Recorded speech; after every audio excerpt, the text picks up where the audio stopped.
Right, so the setup was in dire need of some upgrades, which somewhat transitions into a larger style change for the channel. So I thought it'd take you long in the process of upgrading the setup every time that happens, which is quite often. I felt kind of bad that I didn't document the process of how I built the whole thing. So from now on, I'll just keep this video series on track, so to say.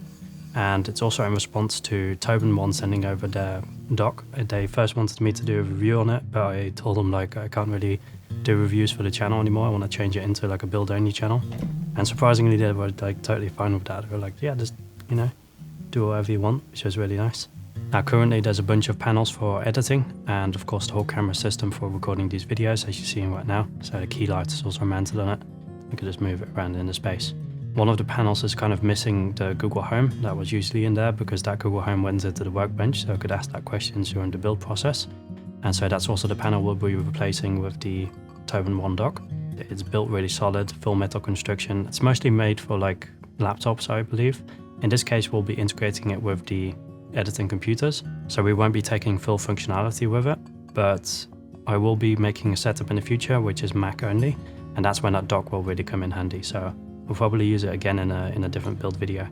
But in terms of ports, you know, full complement of HDMI and display ports at the bottom. Also has power delivery, which is going to allow us to charge our devices at this setup. And on the other side, you know, SD card readers, USB-C ports and USB-A ports, which is perfect for the top panel. Now, as I mentioned, the setup also defines quite a lot of the output for this channel, so to say.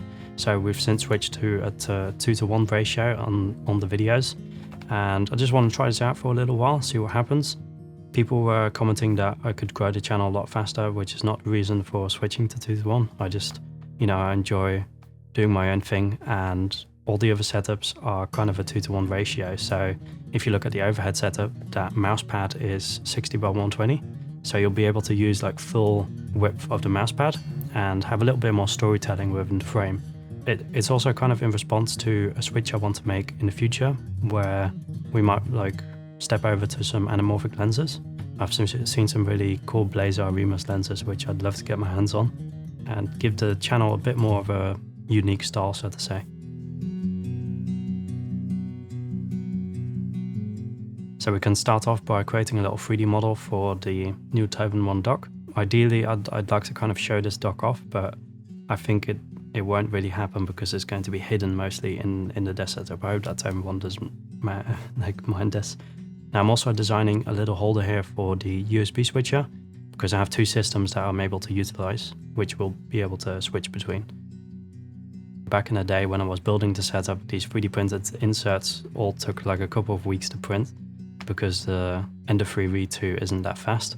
And now with the new printer, the Creality K1C, it only took 4 hours to print one of them, which is really cool. It's really a big difference going from like a, you know, low budget to like a mid-range printer. I highly recommend going for a mid-range printer if you're able to. In terms of design, I don't really like how it came out. It kind of hides the dock completely. Maybe it would have been better to let it stick out a little bit so you could see like the awesome design.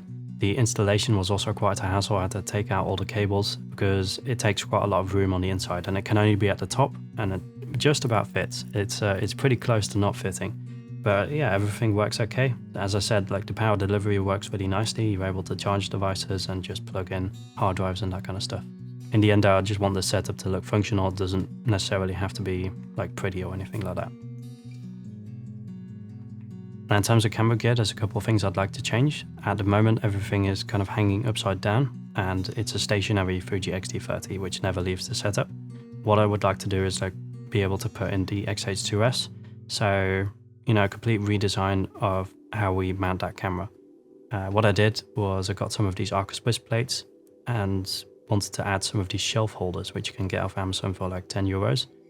Do that with some 3D printed parts, so to say. I was a little bit worried that the 3D printed parts wouldn't be strong enough, but I just designed them extra thick, and that seemed to work out okay. So here I'm designing the front bracket, which holds the teleprompter in place, even when there's no camera. So you can just shove it behind there, and then everything is ready to go. Now I don't actually use the teleprompter anymore. I use it for like notes and stuff, so I do actually write out the entire script, but then I just go off script all the time. And that usually has to do with, you know, when I was reading off the teleprompter, it just sounded very robotic. and I mainly use it just to keep myself a little bit on track as a guide. As for how it's going to be mounted to the pole, I'm creating this elongated tube mount here, which will also be 3D printing, and at first I was quite skeptical about this. I always underestimate 3D printed parts, but I just made sure to make it extra thick, and this is really the only way that we can get it in the correct spot, the best possible position. So yeah, it turned out quite alright. I took care of some imperfections afterwards with a lighter to get it all uniform. Now there is kind of an issue with printing with this new printer where there's quite a lot of glue on these parts. You kind of have to remove that when you're done printing. But in the end, the prints turned out quite nice. While removing that top brace, I thought it'd also be prudent to upgrade the Accessory plate that's on there, as it's been a little loose lately. I was mostly using this for the gaming channel as like a camera that records your mouse and keyboard, and also a little bit of the screen, which makes it overall a little bit more interactive. I hadn't uploaded it in a while to the gaming channel, but I hope to start uploading that again soon. Now, this new Accessory plate is a little bit better because it has 3 mounting holes, so to say, which allows it to sit a lot more firmly. You know, the other one was kind of tilting from time to time, which was quite annoying. So I went through 2 iterations on this teleprompter / camera holder, as the first one was a little bit too long.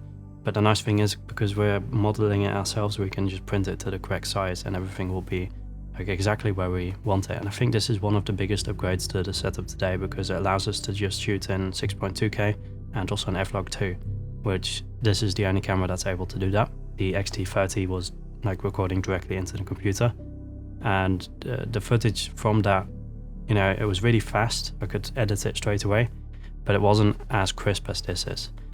I also noticed that I had to change out my lenses constantly because I always shoot on a 23mm, so I was swapping between the XH2 back to the XT30 and sometimes to the XT3. But then I can get rid of those cameras as well, sell them, buy some new gear for the channel. The bulky system that we had before can then just be removed and replaced with the 3D printed version we have now, which kind of hides away behind the speaker mounts. And in the end, I really like how it turned out. It also somewhat hides the cables behind the speakers, which is quite nice. I might actually print another one for the other side. So yeah, in general, I hope this gave you some inspiration for your own setup. Special thanks to TobenOne for sending over that dock. That's really awesome. And I'm hoping I'll feature it in some other videos sometime soon as well.